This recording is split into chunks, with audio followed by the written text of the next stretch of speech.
வணக்கம். இது ஆம் ஆத்மி கட்சியின் தமிழன் குரல் சேனல். இந்த சேனலில் பங்கெடுக்க வந்துள்ள நேயர்கள் அனைவர்களுக்கும் எங்களது வணக்கங்கள். இன்னைக்கு நாம பார்க்க போற தலைப்பு என்ன தெரியுமா? ஜனநாயக படுகொலையும். அது ஒரு சப்ஜெக்ட், இதுல 2 சப்ஜெக்ட் பார்க்க போறோம். இன்னொரு சப்ஜெக்ட் என்னன்னா மாற்றமும் ஏமாற்றமும். அதாவது ஜனநாயக படுகொலைனா அப்படி ஒரு படுகொலைங்க. யாரு இந்த படுகொலை பண்ணது யார் தெரியுமா? திருமதி கயல்விழி. அவங்க யார் தெரியுமா? சாதாரண லேஸ்பட்டாலு ஒரு விஐபியோ ஒரு பெரிய ஏதோ ஒரு துறையில் இருக்க பெரிய ஆள் கிடையாது. முத்தமிழறிஞர் கலைஞர் அவர்களின் பேத்தி, முன்னாள் மத்திய அமைச்சர் திரு மு.க. அழகிரியின் மகள். அவங்க என்ன தெரியுமா பண்ணாங்க? பல்லாரும் விட்டாங்க. யாரை தெரியுமா விட்டாங்க? ஒரு வங்கி மேலாளருங்க. நம்மளாம் சாமானிய மக்கள் வங்கி மேலாளர் அறை கூட போக முடியாது. அந்த வெளியே கேஷ் செக்ஷன்லேயே நம்ம துரத்தி விட்டுருவாங்க. ஏதோ ஒன்று பேசி கீசி. மேலாளர் எங்க இருக்காருன்னே தெரியாது. இந்த அம்மா மேலாளர் ரூமுக்குள்ள போய் உட்கார்ந்து ஏதோ பிரச்சனை போல் இருக்கு. அது அவங்க கட்டிடமா, ஏதோ ஒரு வாக்குவாதம் நடந்திருக்கு. அதுக்காக பலாரம் அடிக்கிறதா? என்ன அடி தெரியுமா? இடி மாதிரி விழுந்துச்சு. இது பெரிய கொடுமை என்ன தெரியுமா? இதே ஒரு சாமானிய மக்கள் அப்படி ஒரு சம்பவம் பண்ணியிருந்தா, மேலாளர் அடிச்சிருந்தா காவல் நிலையத்தை தலைகீழ கட்டி தொங்க விட்டுருப்பாங்க.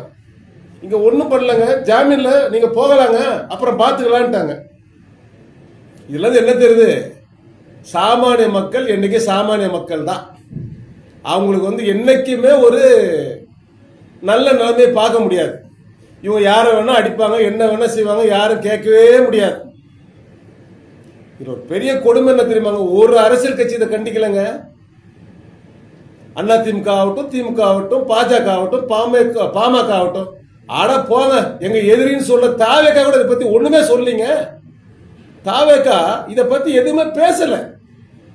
காரணம் இருக்குன்னா, இதுல ரொம்ப ரொம்ப சிம்பிளான ஒரு மேட்ரு.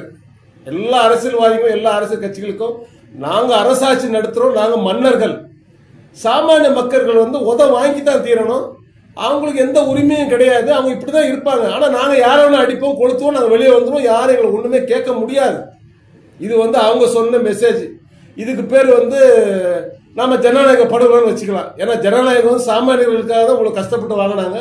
அந்த ஜனநாயக படுகொலைய திருமதி கயல்விழி வெற்றிகரம் பண்ணி முடிச்சிட்டாங்க. அரசாங்கமும் துணை இருக்கு. முக்கியமான நபர்கள், அதாவது விஐபிஸ், விவிஐபிஸ், அவங்களாம் ரொம்ப சப்போர்ட் பண்றாங்க. போகட்டும், காலம் பதில் சொல்லட்டும். இருக்கு அடுத்து இதுதான் ரொம்ப ரொம்ப முக்கியமான மேட்ரு. யார் தெரியுமா? ஜெகதீஸ்வரி, சமூக நலத்துறை அமைச்சர் மற்றும் மகளிர் மேம்பாடு துறை அமைச்சர். அவங்க போன்ல மிரட்டுறாங்க. யார தெரியுமா மிரட்டுறாங்க? ஏதோ எதிர்கட்சியை சேர்ந்த ஒரு டிஎம்கே கட்சியோ பாஜக கட்சியோ மிரட்டிருந்தா பரவாயில்ல, அது அரசியல் ரிவெஞ்ச் என்னமோ பண்ணிருக்கலாம். அவங்க மிரட்டுறது அவங்களுடைய நிர்வாகி லட்சுமணங்கிறவரை நான் கொலை பண்ணிட்டு மிரட்டுறாங்க. யாருக்கிட்ட? ராஜகுருங்கிற ஒரு கான்ட்ராக்டர்காரர்கிட்ட.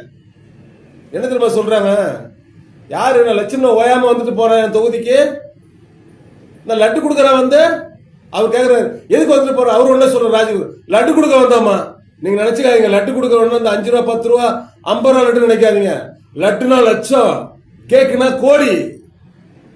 ஆனா இவங்க இப்ப லட்சத்தை உருள்றாங்க. அது எப்படி இந்த அம்மா கொண்ட கோவம்? அது எப்படி லட்டு கொடுக்கலாம்? ஏரியால சாத்துருக்காரன் எவனாச்சும் உள்ள வந்தா காலை வெட்டி விடுவாங்கிறாங்க. இன்னொரு வாட்டி அவன் உள்ள வந்தா நான் காவல்துறை கிட்ட சொல்லி லட்சுமண தூக்கி உள்ள போட்டுருவேன். உள்ள போட்டு அடிச்சு கொன்றுவேன். என்ன ஒரு தைரியம்! என்ன யாரும் எதுவும் கேட்க மாட்டாங்களா? என்ன சொல்லி ஓட்டு கேட்டீங்க? சட்டசபையில உங்க தலைவர் அவ்வளவு வீரவசனம் பேசினாரு. என்ன பேசினாரு? நாங்க பொது பணத்தை தொட மாட்டோம், தொட்டவனை நாங்கள் விட மாட்டோம். இப்ப என்ன பண்றீங்க? நீங்க தானே பொது பணத்தை கையாளல் பண்ணிட்டு இருக்கிறீங்க. கொஞ்சம் நம்ம கையாடல் பண்றீங்க. நீங்க 2 பேர் நேர்மையா இருக்கும் போது இந்த அம்மா சொல்லப்பா, லட்சுமணன் என்னன்னு பாரு சொல்லப்பா, அந்த ஆபீசர் என்ன ஆச்சு, அந்த கார்டு என்ன ஆச்சு, அதை பாரு இதை பாரு, நேர்மையா தான் சொல்லிருப்பீங்க. நீ வரக்கூடாது சொன்னா என்ன அர்த்தம்? அப்போ இதுக்கு பேர் களவுன்னு சொல்றதா இல்ல வேற உங்க பாஷையில் லட்டு சாப்பிடுறதுன்னு சொல்றதா? மாற்றம் வேணும் சொல்ற ஓட்டு போட்டாங்க மக்கள். எவ்வளவு பெரிய ஏமாற்றம். இதுக்கு திமுக ஓட்டு போடலாம? ஏன் வந்து அண்ணா திமுக போடாம திமுக போடாம எதுக்காக தாவேகாவுக்கு போட்டாங்க? கடந்த ஒரு 50 வருஷத்துக்கு மேல மக்கள் அவங்க அடிச்ச கொள்ளைய மக்கள் சகிக்க முடியாம சரி பூசா இவர் வந்திருக்காரு ஏதாச்சும் செய்வார் சொல்லி ஓட்டு போட்டாரு. இப்ப என்ன நடந்துச்சு? இது ஒரு விஷயம், ஒரு ஆடியோ வெளியே வருது.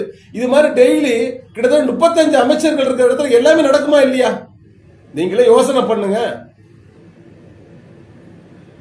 ஒரே ஒரு ஆடியோ லீக்கிலே இவ்வளவு விஷயம் தெரியும் போது, அதுவும் அந்த அம்மா வந்து புதுசா வந்திருக்கிற ஒரு அமைச்சர், இதுக்கு முன்னாடி அமைச்சர் எம்எல்ஏ கூட இருந்தது இல்ல, அவங்க வந்து இவ்வளவு தெளிவாகவும் உறுதியாகவும் பேசுறாங்கன்னா அவங்களுக்கு மேல இருக்கிற இடம் வந்து அவங்களுக்கு சப்போர்ட் பண்ண போய் தானே நாங்க சந்தேகிக்கிறோம். ஆம் ஆத்மி கட்சி தாவேக அரசை சந்தேகிக்கிறது. சந்தேகத்திற்கு காரணம் இல்லாம இல்ல, நிஜமான ஒரு காரணம். ஆடியோ வச்சு ஒண்ணும் பண்ண, சட்டப்படி வந்து ஆடியோல பேசுறத வச்சு எதுவும் அவங்க மேல எதுவும் நடவடிக்கை எடுக்க முடியாது, காவல்துறையோ நீதிமன்றம் எடுக்க முடியாது. ஆனா மனசாட்சின்னு ஒண்ணு இருக்கு இல்லையா? திரு ஜோசப் விஜய் அவர்களுக்கு, முதலமைச்சர் அவர்களுக்கு என்ன பண்ணிருக்கணும்? அந்த ஆடியோ கசிவை ஏற்படுத்துற ஒரு காரணத்துக்காக அவரை வந்து நீங்க கட்சி விட்டு நீக்கிருக்கீங்க. என்ன இது நியாயம்? இது நீங்க அந்த அம்மாவை கட்சி விட்டு நீக்கி இருக்க வேண்டாமா? கூப்பிட்டு கண்டிச்சிருக்க வேண்டாமா? பத்திரிகை மன்னிப்பு கேட்க வச்சிருக்க வேண்டாமா? எதுவுமே செய்யல. ஆனா நீங்க என்ன பண்ணிருக்கீங்க?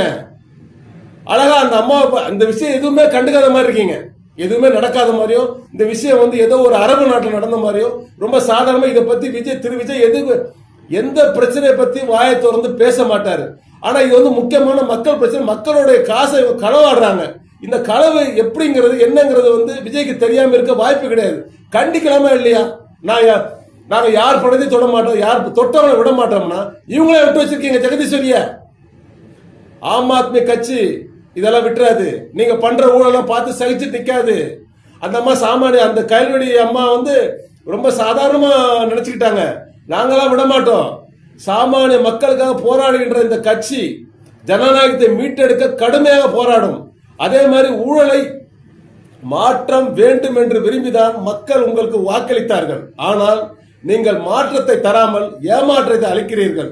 தயவு செய்து முதலமைச்சர் திரு விஜய் அவர்களுக்கு நாங்கள் பணியோடு கூறிக்கொள்வது, தயவு செய்து திருமதி ஜெகதீஸ்வரியை அமைச்சரவையிலிருந்து நீக்குமாறு கேட்டுக்கொள்கின்றோம். அவ்வாறு நீக்கினால் உங்களுடைய கட்சியின் புகழ் உயர்மையுடைய உங்களுடைய புகழ் தாழ்ந்து விடாது.